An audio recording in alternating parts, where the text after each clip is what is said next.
Before you do that, I'd like to quickly review what we covered last time. So we looked at all material from previous courses. We reviewed exponential exponents and exponential rules. When we multiply, we add. When we divide, we subtract the exponents. When we raise to a power, we multiply the exponents. And this is the negative exponent property. And any number raised to 0, as long as the number is not 0, is 1. And then we just practiced. And we looked at the next prerequisite, which was radicals and rational exponents. And we said that every time I see a base raised to a fraction, I know that it can be converted into a radical. And every time I see a radical, I can convert it into an exponential notation with an exponent that is a fraction. The name of this inside quantity is radicand. The number outside is the index, and that can never be anything but 2, 3, 4, and so on and so forth. However, 2 is not written. It's understood. And then we looked at properties of radicals, and there's several properties. These are not the only ones, but these are the most important that we wanted to review. A radical of a product is the product of radicals. A radical of a ratio is the ratio of radicals. And these two quantities can never be simplified in any way, shape, or form. So we looked at examples of that. Then we found, we looked at a very important property, or I should say operation, maybe better, rationalize the denominator. And we rationalized the denominator when the denominator was a radical with one term. And then we rationalized the denominator when the denominator had two terms. Not both have to be radicals, but at least one of them. In this case, both were radicals. So we made a virtual contract, which means we will never discuss this again unless... I hope you don't forget. I don't want to say that I'm not going to answer a question because I will never do that. But I'm hoping that this is fixed and carved in stone and we don't have to review it again. These two are called conjugates. This is the conjugate of this. This is a conjugate of that. And we said that the odd indices are very friendly. Inside and outside, anything goes. But the even indices are not. The quantity under the square root or the fourth root has to be greater than or equal to 0, and the answer will always be greater than or equal to 0. However, and we had a counterexample here, when the index is even and the quantity under the radical is not positive or 0, we write not a real number. And we practiced more of those properties.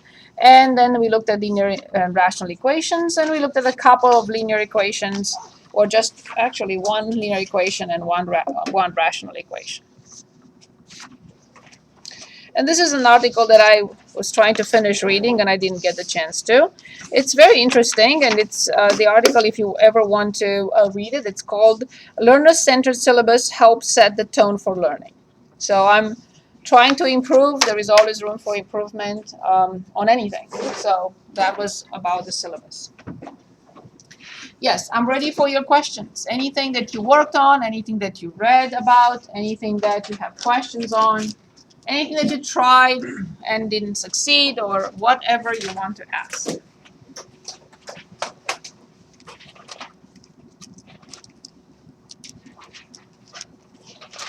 Okay, so then it's all good, and you have no questions. Really? Okay, this is our first quiz then. 5 minutes. And just make sure that you can use your notes. This is open notes, open book, but you cannot look at your neighbor. If you do look at your neighbor, then I will have to disqualify you for your quizzes, and I don't want to do that. Okay?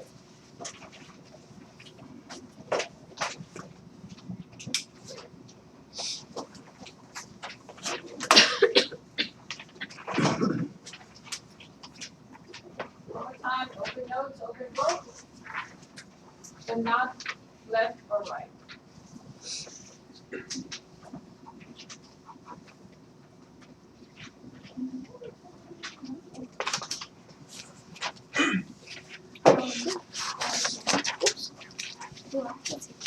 Yes.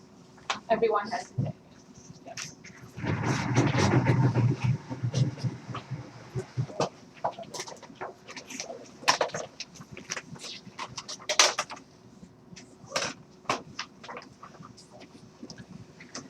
Okay, 5 minutes.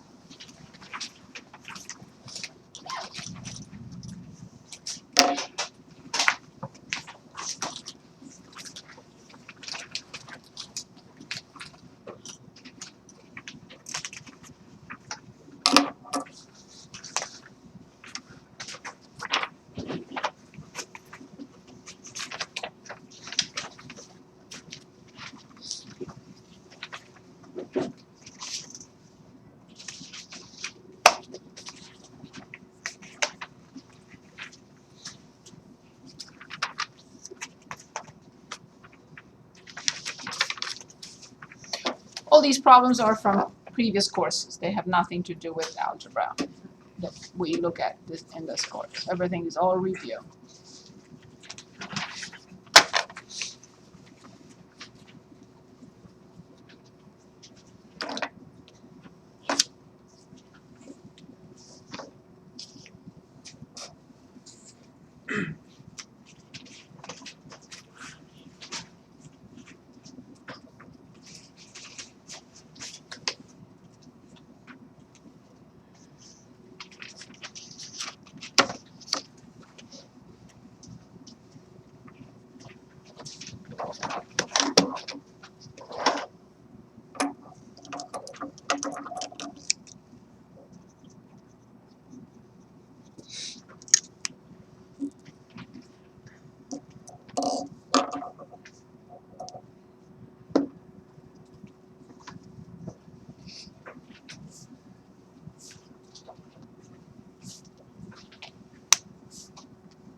About 2 minutes.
Okay, 1 minute.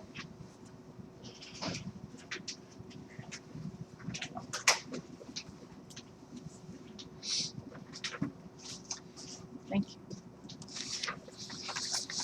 Thank you.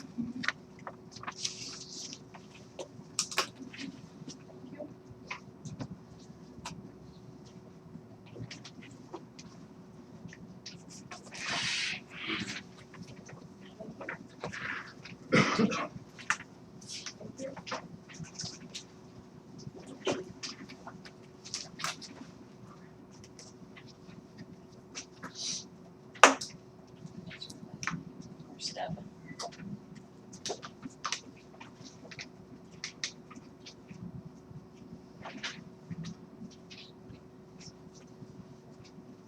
Thank you.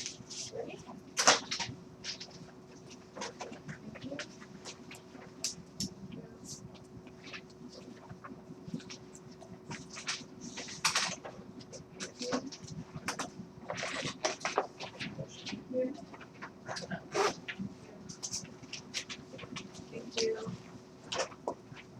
Thank you. Okay, thank you. Okay, just one quick question.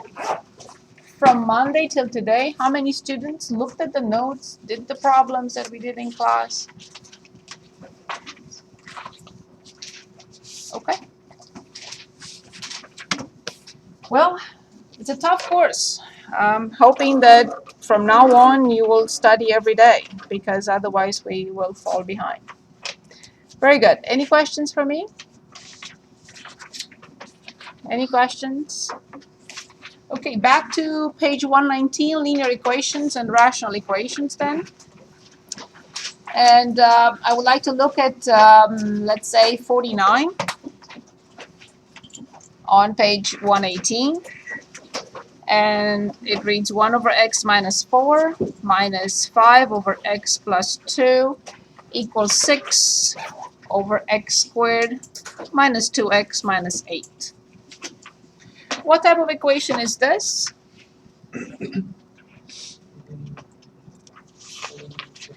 Okay, let's go back to the previous lecture, hoping that you will go back to it.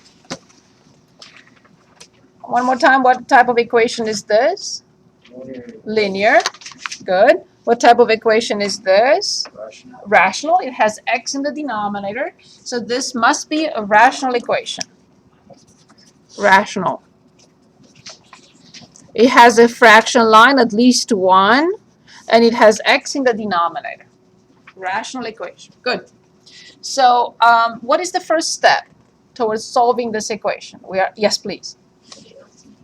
Yes. I recommend, of course, if you like this method, you don't have to use it if you don't like it or you don't prefer it. But I recommend, first of all, factor the denominator on the right-hand side and move this term to the left. So I have 1 over x minus 4 minus 5 over x plus 2. When I move a term from one side to the other, what happens? What does... Exactly, excellent. 6 over, and I'm waiting for you to tell me how to factor x squared minus 2x minus 8. Excellent. X minus 4 and x plus 2. Now we have to state a couple of restrictions. We know that at the end, x could never be... Exactly. No, 2 plus 2 is 4. Negative 2. X plus 2 cannot equal 0. And x cannot equal negative 2. I'm kindly asking you to redo your notes. Each and every line, each and every problem we do in class. Otherwise, we will always go back to square one. It's mandatory. If you want to move on smoothly, you have to redo what we do in class and more. Okay? Good. So what about the other condition or restriction, we call it, on x? Exactly, because x minus 4 cannot be 0, which means x cannot be 4. Denominators cannot be 0. Perfect. Excellent. Now, indeed, I'm ready to find the least common denominator. Notice that I draw a long fraction line, the equal symbol, and 0. Because if I forget the equal symbol and 0, I will change the equation into an expression. And that's not what we want to do. And now I have to find the LCD. Excellent. So what is the LCD? Wonderful. They have nothing in common. It's a product of those two. Excellent. Well, now what do I have to do? Is ask myself, what do I need to multiply the top of those fractions by? What do I multiply the top of the first fraction by? Very good. What do I multiply the top of the second fraction by? Very good. And what do I multiply the top of the third fraction by? 1, indeed. It already has the denominator that I'm looking for.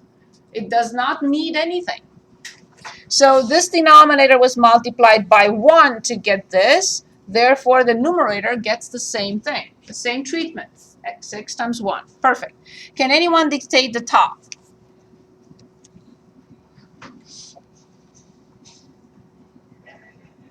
X plus minus x minus 4.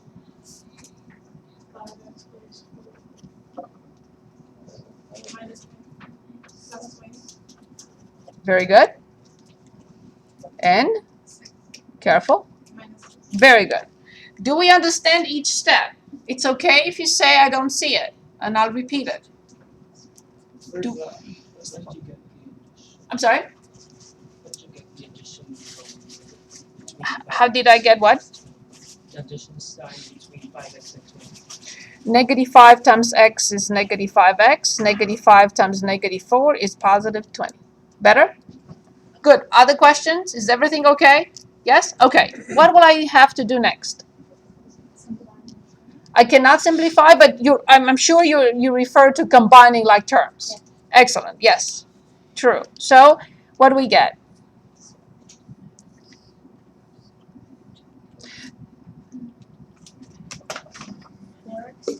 Oops. Negative 4x. And then? So it is 22, but minus 6, right?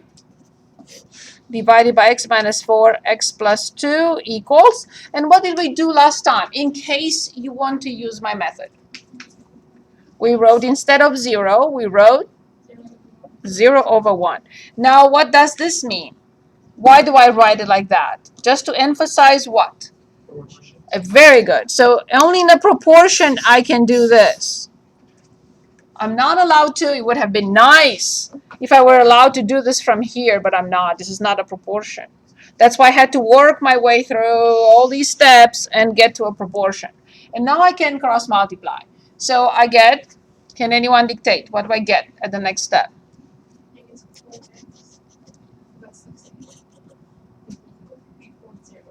Excellent. Now this is a linear equation indeed. So I have to move 16, negative 4x equals negative 16, and I get x equals 4.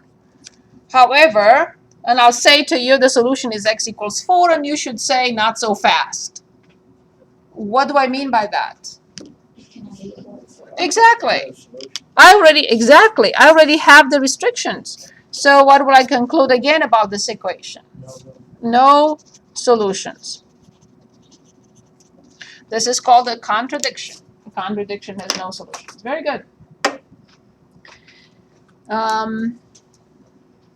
Maybe we should work on one more, and I will allow you to work on it for a couple of minutes. So I'm looking at problem 78 on page 119.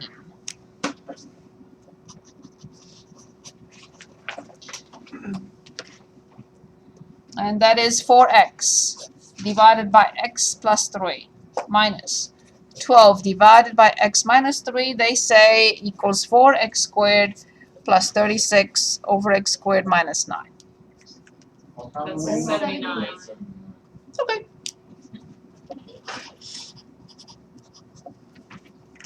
What problem? 79. They called me again. I say one number and I copy another. Typical. No excuse. I stand here and I look at one thing and I copy another. This is what I wanted to copy, though, to be honest. Good. Okay, 2 minutes.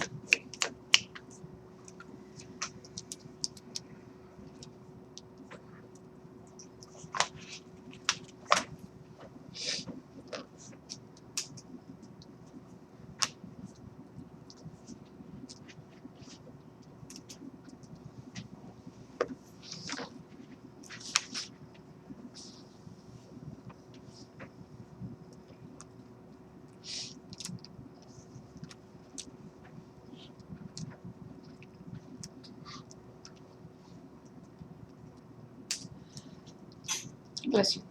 Thank you.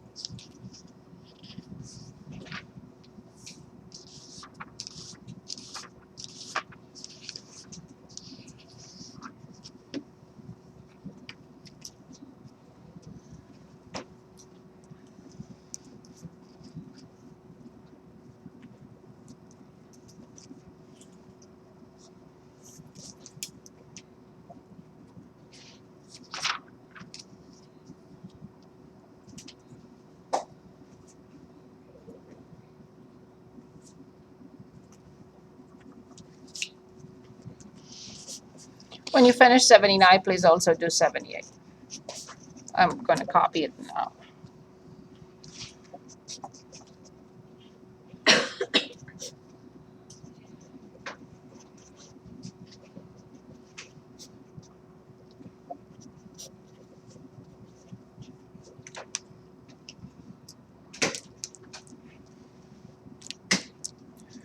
Do we have an answer for 79? Okay. Anyone else? Did we all get the same thing?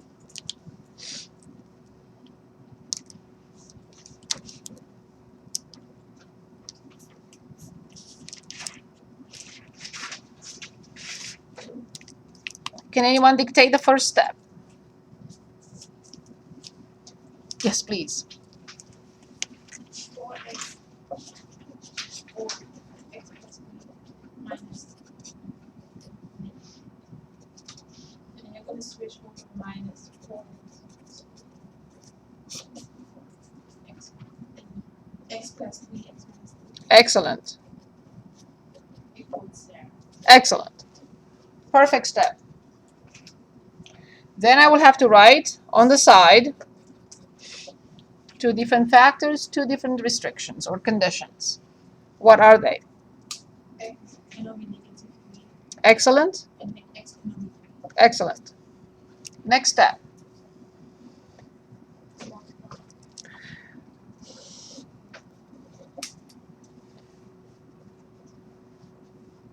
I need to write the least common denominator first. X What? plus 3 is equal to 6. Very good. What do I need to multiply the top? X minus 3. Very good. Top. X plus 2. And the top. No. Exactly, because it has exactly the least common denominator. It doesn't need anything, in other words. But I don't want you to think that it's 0 up there. Okay, can anyone dictate the top? 4x squared Perfect. minus 12x Perfect. minus 12x Perfect. plus 36 Careful. minus 10 Yes? minus 4x squared plus Yes? 36 Careful. minus x. Perfect. Indeed. Now what? And I can already change when I write again the right hand side into 0 over 1. So what do I have left on the right, on the left hand side? Negative 24x Very good. plus 72 Careful. minus 72. Good. Now what is this? This is a proportion. And what can we do in a proportion and only in a proportion? Very good. So from here, what do I get? Negative 24x. Perfect. Equals? Yes. Perfect. This is a linear equation. It doesn't have denominators. I move 72. It was negative on the left. It will be positive on the right. So then I divide both sides by negative 24, and I get x equals negative 3. However, negative 3 is on the list of restrictions. What do we conclude? No solutions. Good. Okay, one more, and then we move on.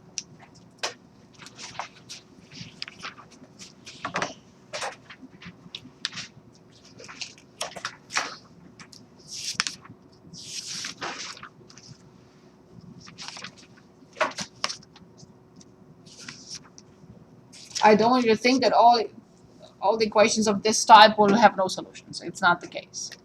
It just happened that we picked problems that have no solutions.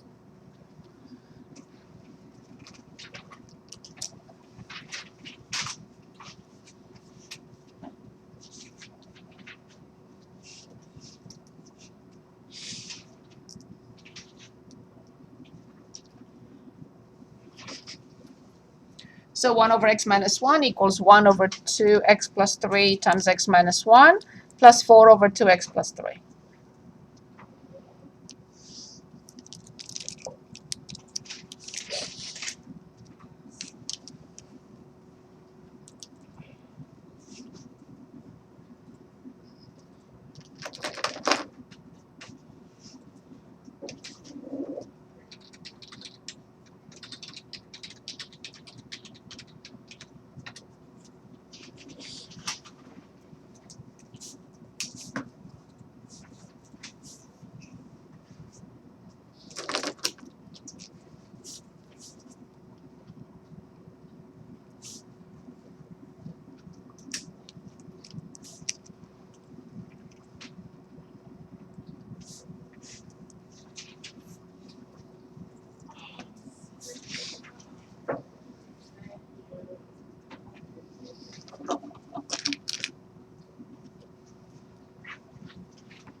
Can anyone get us started? Do you have any solutions? Yes, please. 3. Okay. Other solutions? 2 people got x equals 3. Anybody else?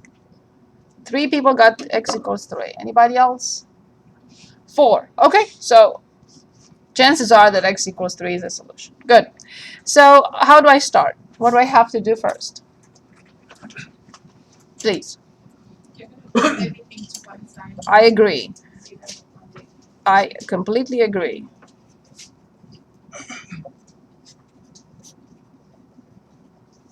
And what is left on the right-hand side? Zero. Excellent. How many restrictions do I have to write? So important because, see, I don't have to go back and check. I already have the restriction. I'm done.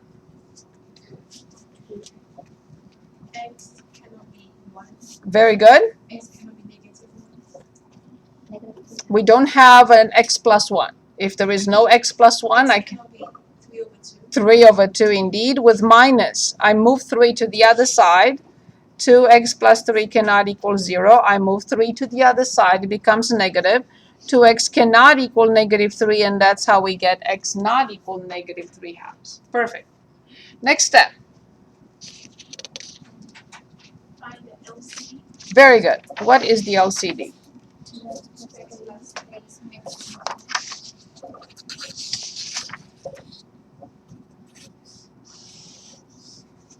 Very good.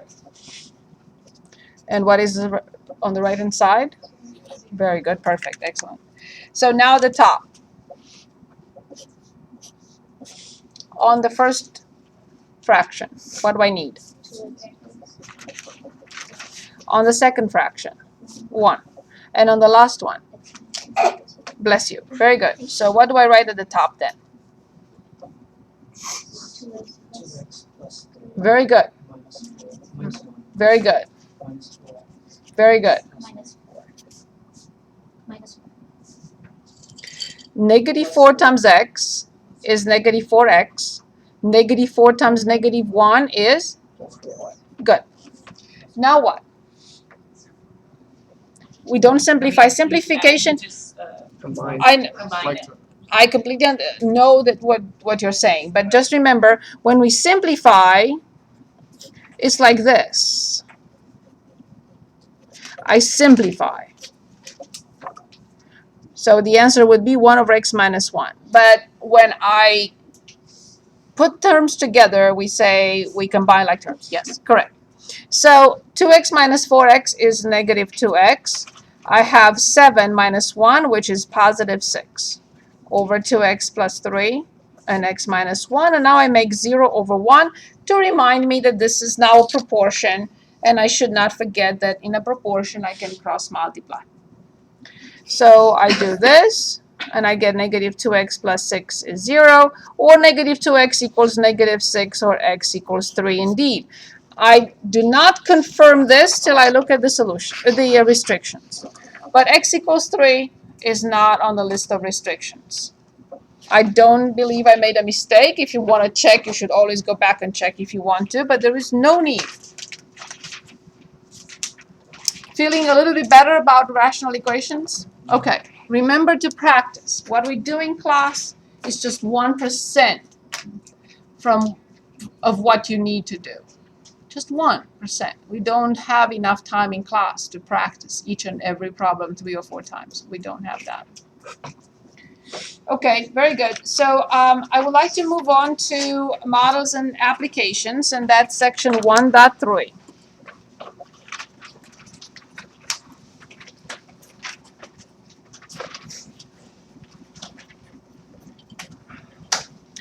And this, bless you, this section alone, in order to be fair, we should spend like a semester on it. I mean, it's alone, it's a wonderful, bless you, and it has such a wide variety of problems that it's and they're all very interesting. But again, we only have a limited time on this, or on everything actually. On page 133, I like to start with a simple, I think, an easier problem. Let's say problem 10 on page 133. One number exceeds another by 24. One number exceeds another by 24. The sum of the numbers is 58. I hope you feel better. What are the numbers? One number exceeds another by 24. The numbers are unknown. So then what do we conclude? X and Y. Yes, we're going to name them X and Y. So one number exceeds another by 24. Can anyone give us an equation that represents what I just said? One number exceeds another by 24. Yes, please. X equals Y plus 24. Yes. One number exceeds another by 24. Excellent. The sum of the numbers is 58. How do I write that? X plus Y is 58. Excellent. In a previous course, we learned a procedure or a method of solving systems of equation called substitution. Substitution. Okay, what does it mean? I can replace X by Y plus 24 in the second equation. Excellent. So the second equation becomes Y plus 24 plus Y equals 58. What will you need to do to the left-hand side? Excellent. So 2Y plus 24 equals 58. What will I have to do next?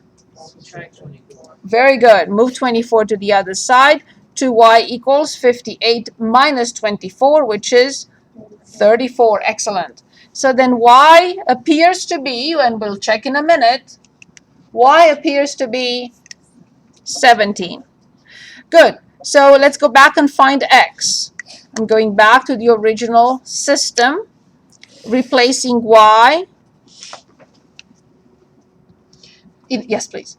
We can use either one of them. It doesn't matter. I have to check in both anyway. I will check the solution in both equations. So then X equals 17 plus 24, which is excellent.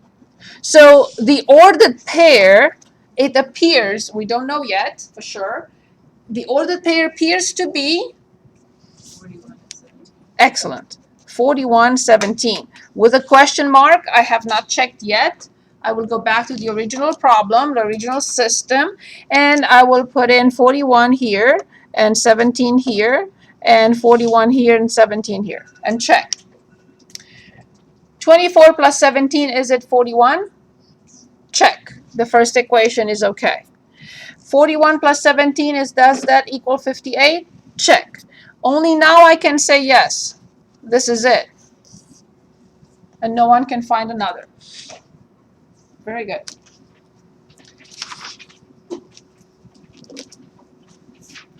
Problems of type 26 are extremely important. Any questions for me? Stop me if you have any questions. Any questions? Okay, so let's look at 26 on page 134. A new car worth $45,000 is depreciating in value by $5,000 per year.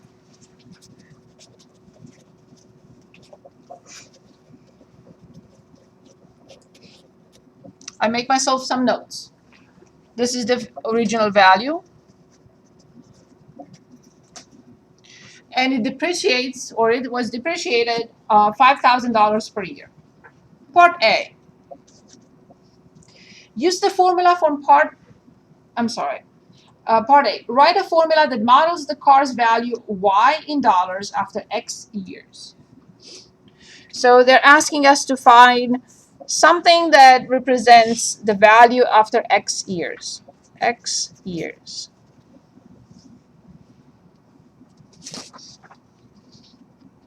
Any suggestions on this problem?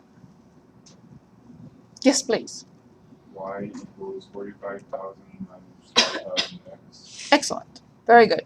So actually we are given here two ordered pairs. 0 years when the car is new and the value 45,000. And any year that thereafter, for example, I can say 1 year later, what is the value of the car, knowing that it depreciates by $5,000 a year? 40,000. You're correct. It's easier than this. But I just wanted to at least talk about the y-intercept. When x is 0, y is 45,000. So now y equals mx plus b is the actual equation that your colleague used. So it's called slope intercept form, where the intercept is actually the y-intercept.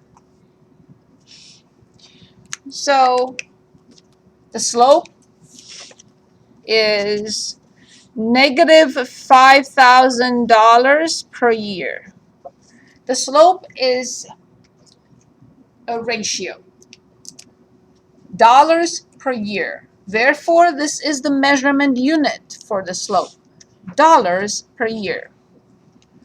All ratios have a measurement unit that is composed of a top measurement unit over a bottom measurement unit, because it represents dollars per year. That's the measurement unit. So what I'm going to do is replace m by negative 5,000, and b is this, 0 comma b is the y-intercept. B is 45,000. So perfect answer, y equals negative 5,000x plus 45,000. Part B. In part B, we're asked, use the formula from part A to determine how, after how many years the car's value will be 10,000. Which of those two variables represents the value of the car? Is it x or is it y? Of course, because we know that x is number of years. There's no doubt about it.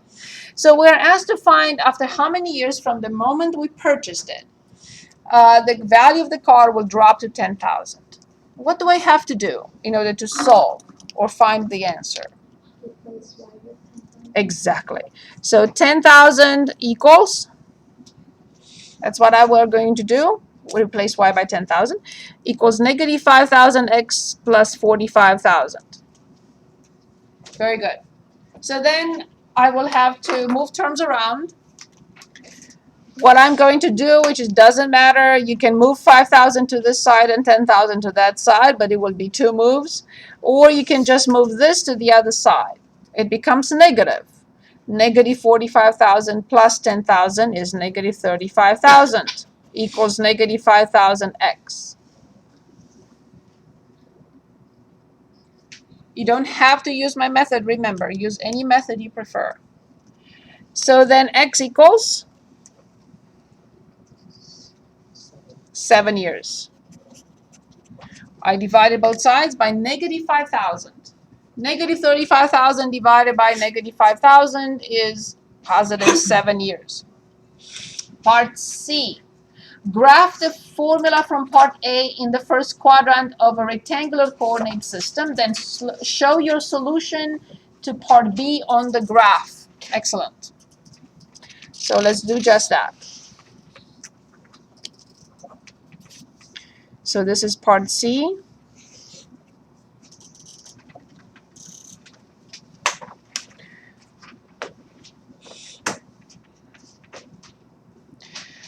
So the equation we are trying to graph is this. Do we already know the y-intercept?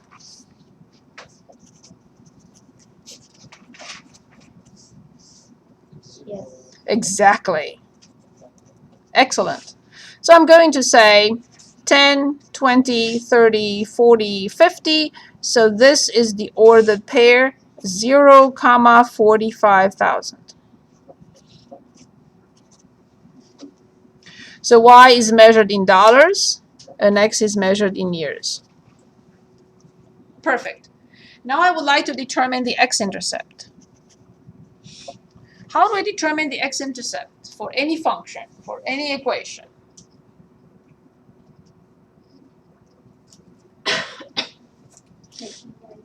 Exactly.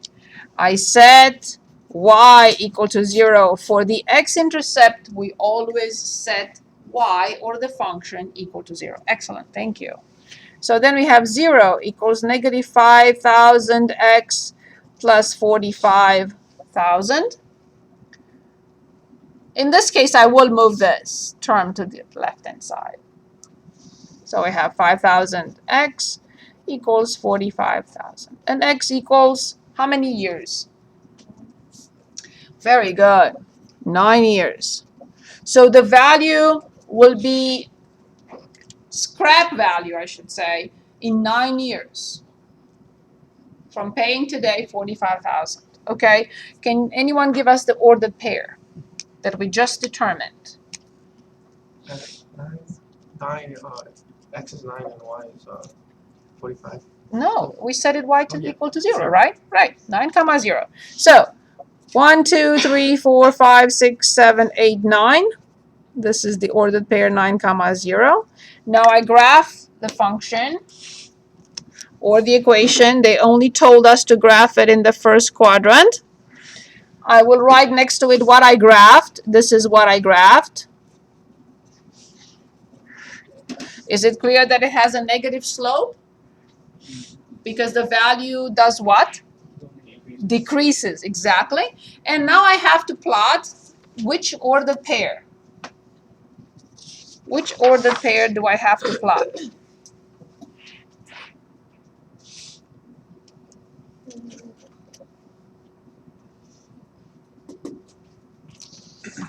Which was the ordered pair that we just determined in part B? 9, 0.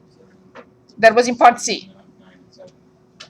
9, I'm sorry, 7, comma, exactly, 10,000. That's how we determine 7, replacing y by 10,000. We replaced y by 10,000, we got x equals 7. So 7 comma 10,000 is the ordered pair. Very good. So if this was 9, this is 7, and this is 10,000. So this is the ordered pair, 7 comma 10,000. So in 7 years, the value drops to 10,000. In 9 years, it drops to 0. Very good. Any questions for me? Any questions? Okay, let's move on to another type of problem. As I said, we're not doing justice to this section, but that's all we can do, a couple of problems. I'm hoping that you are going to practice all the recommended problems, and if you have any difficulties, you're going to bring them to class, right? Yes. Okay, remember where the recommended problems are, right? At the end of the syllabus. Excellent. Okay, after a 30% reduction, problem 34. On page 134. After a 30% reduction, you purchase a dictionary for $30.80. I'm making myself notes. 30% reduction. And I pay $30.40. No, 80 cents price. Okay. What was the dictionary's price before the reduction?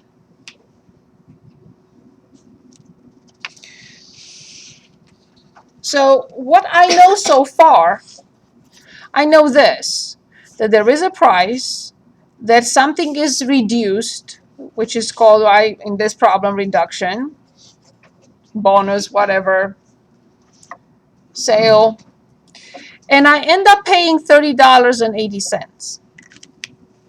So this must be the original price.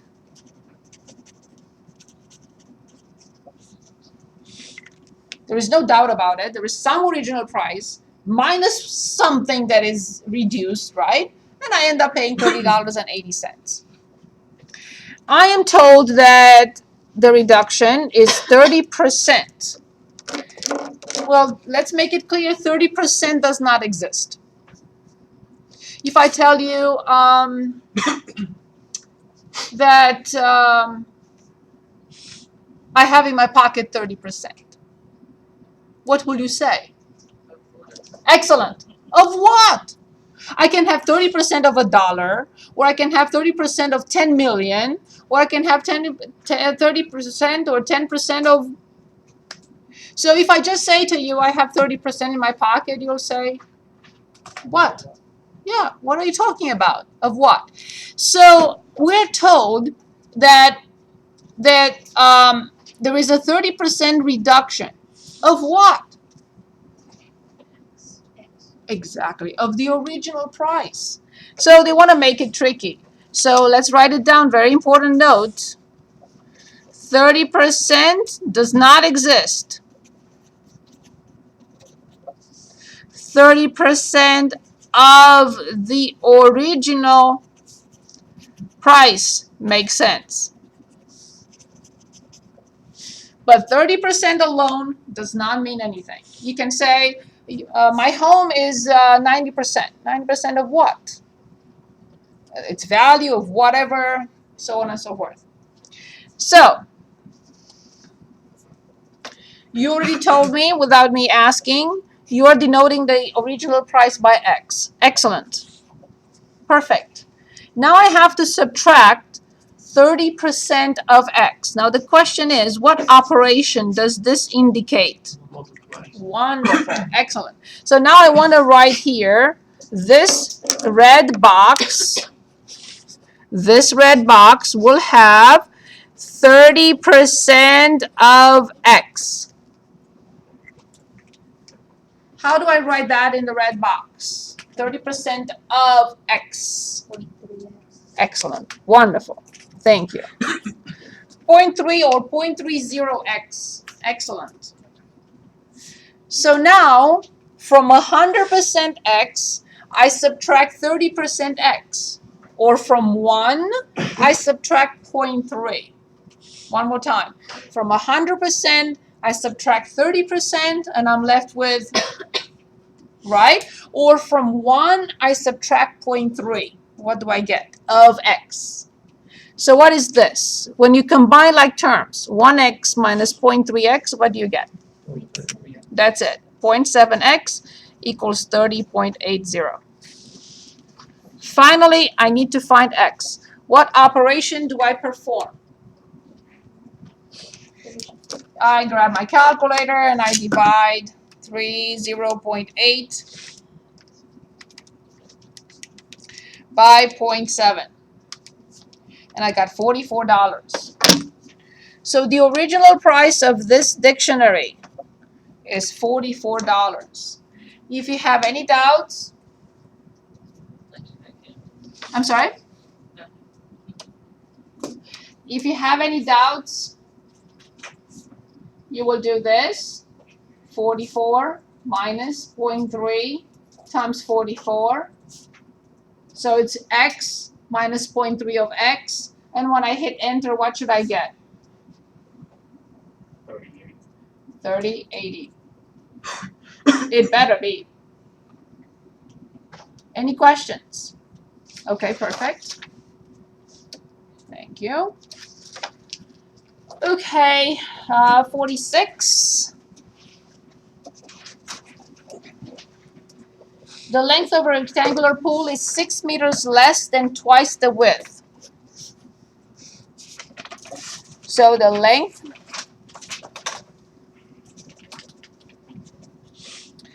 (6 meters less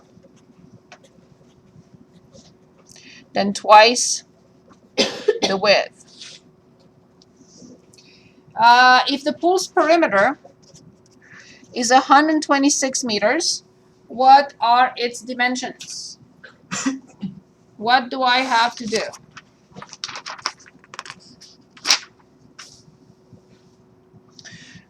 This is the length, this is the width. Let's read the problem one more time. We have a swimming pool. It has a perimeter of 126. What does that mean? From this corner, if I go all around the the perimeter all around the circumference we use for circle, all around the edges, I will get the perimeter from this point till this point of 126. I'm also told that the length is 6 meters less than twice the width.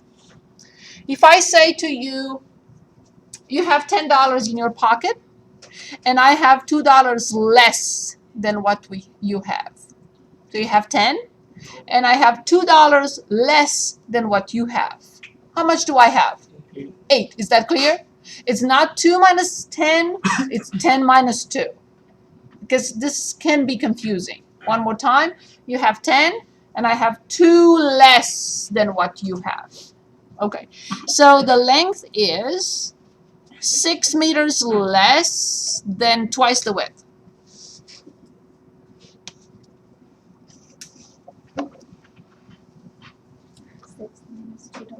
So what? Yes. No. That's exactly what I said. Let's say it one more time. It's 2W minus 6. 2W minus x. But what does that mean? Indeed. So 6 meters less than twice the width. What does that equal to? No, there we have not gone that far. We're only talking about the first sentence. The length is 6 meters less than twice the width. Exactly. Very good. L equals. Perfect. Now we move on to the perimeter. So can anyone give us another equation that will make use of 126? 126 Excellent. equals Yes? 2W minus 6 minus 2W plus 2L. Excellent. So when we go all around the perimeter, we have one length plus one width plus one length plus one width, which means we have 2L plus 2W. Very good. What did we just do a few minutes ago? We applied a procedure called substitution. However, I always recommend make your life easier, if you can, at all times. So I'm going to divide both sides of the second equation by 2. Because I realize that there are 3 terms. All 3 terms have a common factor of 2. So the first equation stays as is for now, 2W minus 6. And I will divide both sides of the second equation by 2, and I get 63 indeed equals. Yes? Excellent. Now substitution will be easier. Do you have to do that? No. Excuse me. I recommend it though. Okay, good. So then I use substitution. What do I mean by that? 2W minus 6 Right here.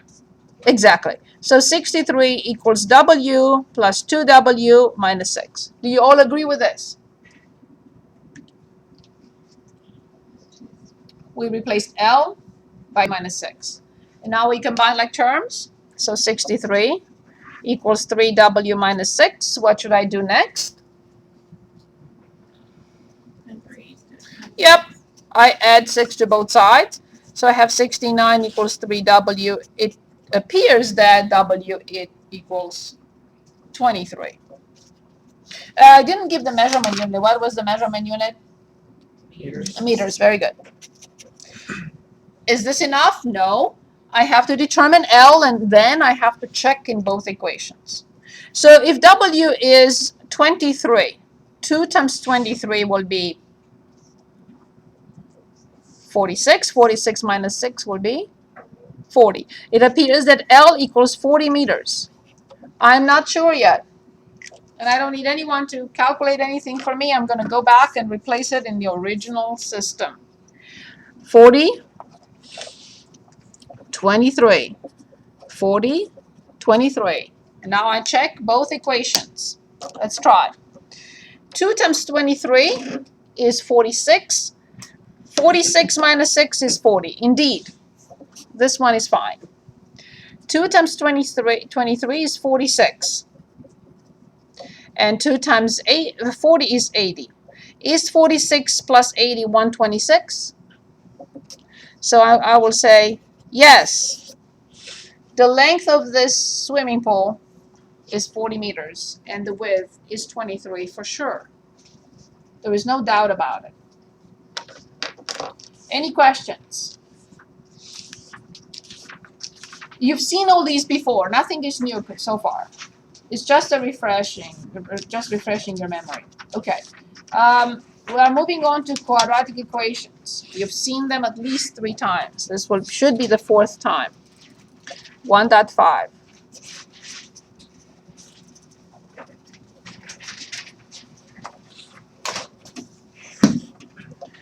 And yes, we have 4 methods of solving quadratic equations. 1, factoring. 2, taking square roots.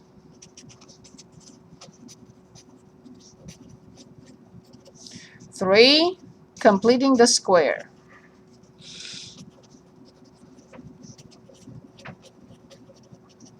And 4, quadratic formula.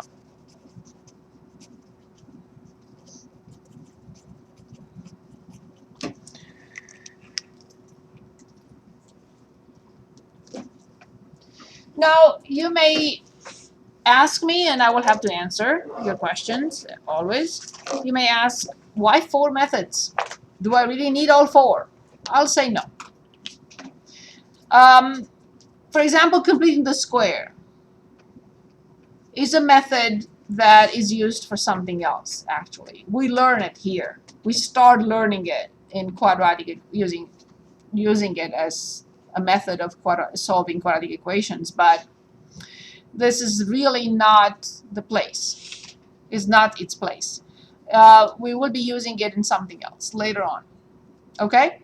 We will review it today or whenever we get to the chance. I'm not sure whether today, but we will review it in section 1.5. Now, if you ask me, for example, when do you use what? Okay, I have 4 methods. When do I use factoring? When do I use taking square roots? When do I use quadratic formula? When do I use complete the square? I will say number 1, for completing the square, I will say never, unless you're forced to. I will never ever complete a square to solve a quadratic equation unless I am forced to. If you're asking me, this is the equation, you must solve it by completing the square, then I'll have no choice. Otherwise, I will never choose this. So that's clear. Now, when do I factor?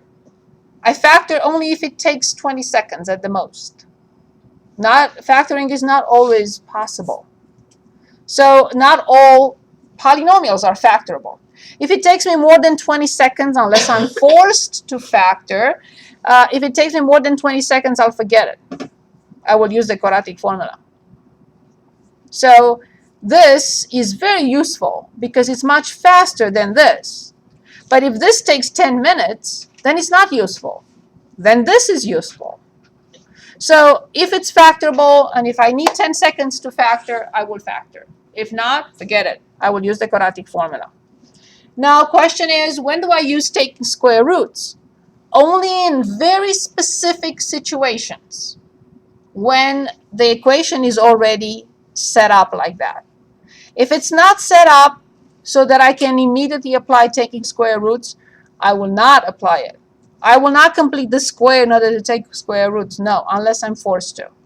So in summary, this is applicable in very limited situations. Only if the polynomial is factorable and if it takes a short amount of time.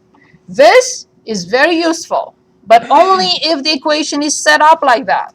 Because if I need 10 minutes to set it up like that, no, forget it. Completing the square, never. It's a method that we need for something else, but we will practice it. And quadratic formula, always when the other 3 don't work. When the other 3 don't work, and this never, almost never, when these 2 don't work, I will use the quadratic formula. Or if it takes me 10 minutes to factor, forget it. Then I will use the quadratic formula. Okay, so let's start by on page 160.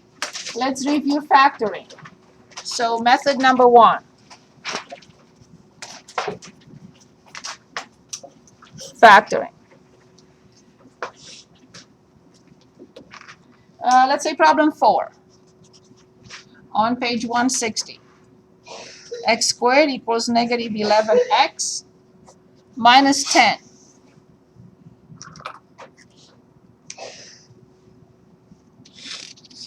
Is this a quadratic equation, first of all? Because if it's not quadratic, then why is this not a quadratic equation? But I can always make it equal 0.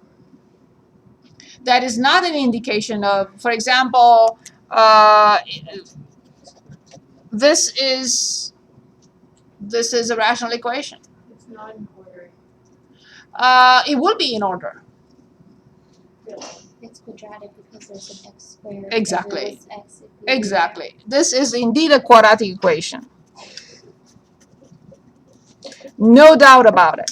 Because the polynomial has degree 2. I can move everything to one side. And now I will be factoring it. How do I factor x squared plus 11x plus 10?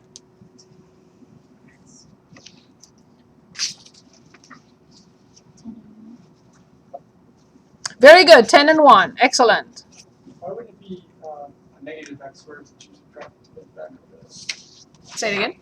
So you start out with x squared and you moved it over, so it doesn't have to be a negative x squared. But I moved the right-hand side to the left. I did not touch x squared. I moved negative 11x from Okay. right to left. Okay, sorry. I prefer keeping everything to the left. It's just a habit. Okay. And then I move negative 10 to the other side. Better? Yep. Perfect. So now what do I have on the left-hand side again? X. X plus 2, x plus 1. Very good. So then there are two options. This is the zero product principle. What are the options? X to b and x to b. negative 10, negative That's it. Done. It did not take long. We discussed it but this was not an equation for quadratic formula. Quadratic formula will have taken 10 times longer. So factoring really worked here fast. Okay, problem 10, which is 5x squared minus 20x equals 0. One more time, back to this equation, I wanted to ask, what is the degree of this polynomial? How many solutions do you expect? If the degree is 2, how many solutions you have to find? Absolutely. Good. What is the degree on the left of this polynomial? 2. How many solutions we have to write? Even if they are the same. Okay. First, make your life easier. You can never simplify by x. You can never divide by x. Let's write a note. Very important note. Never divide by x, or the variable, in other words. So you cannot simplify this equation by x, but you can simplify it by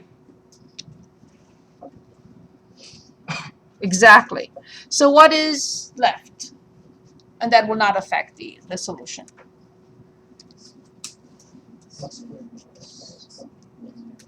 Say it again, x squared. Minus 4x Yes? equals 0. Good.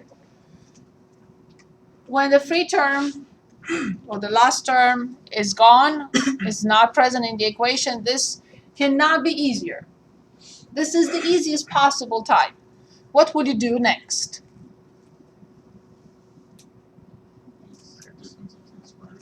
No, it's not a difference of 2 squares, because the second term is not a perfect square. 4. Indeed.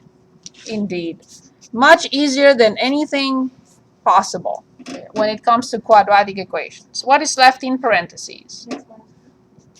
And remember, we said how many solutions mandatory. Okay, I'm ready. X equals, x equals. x equals 0, x Wonderful.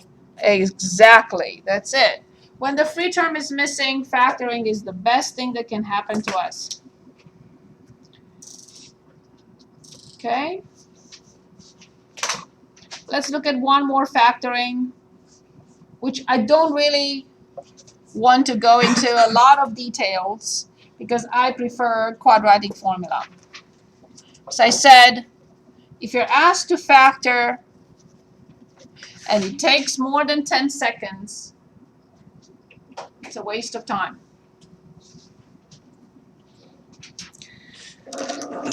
So if you force me to factor this, then I'll have to go through a long procedure. And these are the steps. Since the leading coefficient is not 1, I have to multiply it by the free term. So 9 times 2 is 18. This is a product, so I'm looking for two numbers whose product is 18. And this is the sum of the same numbers. Can anyone give us two numbers whose product is 18? I know I have 3 more minutes. And whose sum is 9.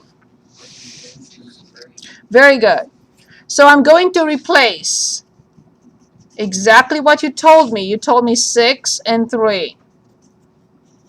So I'm going to replace the middle term, which is 9x, by your 6 and 3 that you just gave me. You said 6 times 3 is 18 and 6 plus 3 is 9. And no, I'm not going backwards to combine like terms, but I will factor by grouping. Factor by grouping. How do I factor by grouping? What do I pull out from the first two terms? Forget about the other two. Don't even look at them. So I pull out a 3x. What is left in parentheses? 2x. Careful, careful. X squared. 3x plus 2. 3x plus 2. Do not look at the other two terms. What do I have to have coming out of the other two terms? As you see, I covered it. I don't even know what's in there. What do I have to have coming out of the other two? Otherwise, I will not be able to continue. 3x plus 2. It must be 3x plus 2. Now I uncover it and I choose. What times 3x is 3x and what times 2 is 2? I need a sign and a factor. Plus 1. Plus 1. Since we don't really write the 1, I put it at dotted. So from these two terms, what comes out? 3x plus 2. What is left in parentheses? X plus 1. Very good. And now we use the zero product principle and you will give me two solutions.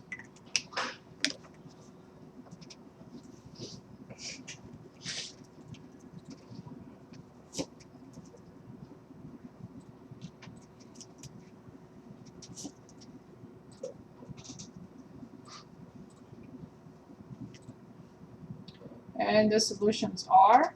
Negative 1/3. Very good. From here, indeed, negative 1/3. And from here? Excellent. Well done. We are a very good team, but remember, you have to do your part.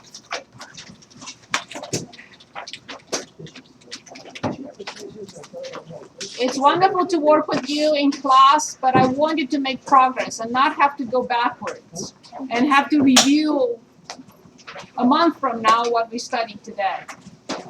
Yes? I have a question. Is it gonna be like that when you just gonna randomly hit us with a quiz, or? No, you're going to have a quiz almost every day, Okay. except when we have a test. Okay. So almost every day. Okay, Akichi is here. Imani, you're new. Okay, we need to talk, or you need a syllabus, and okay, very good. Roberta, Bria, okay, William, thank you.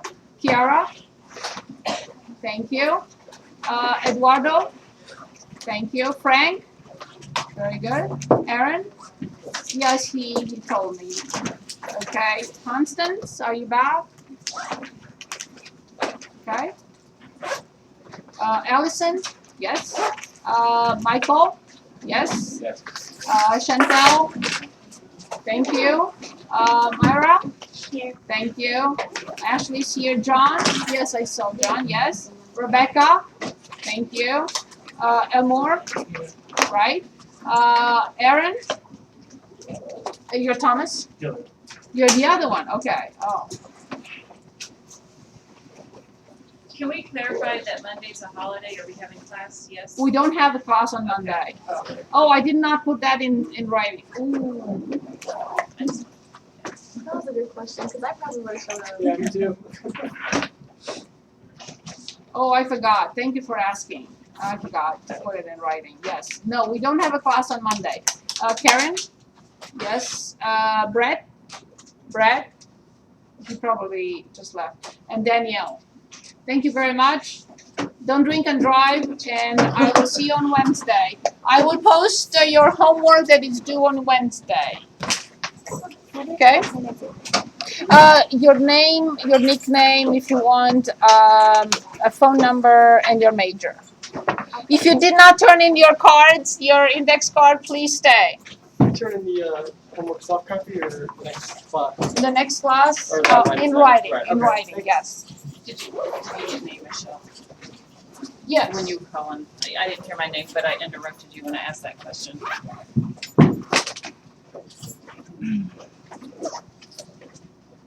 I really didn't have to take attendance Yeah, because I'm I have there. your, Okay. I have your quizzes, so Okay, great, thank you. I just wanted to, yes. Here it's, thank you.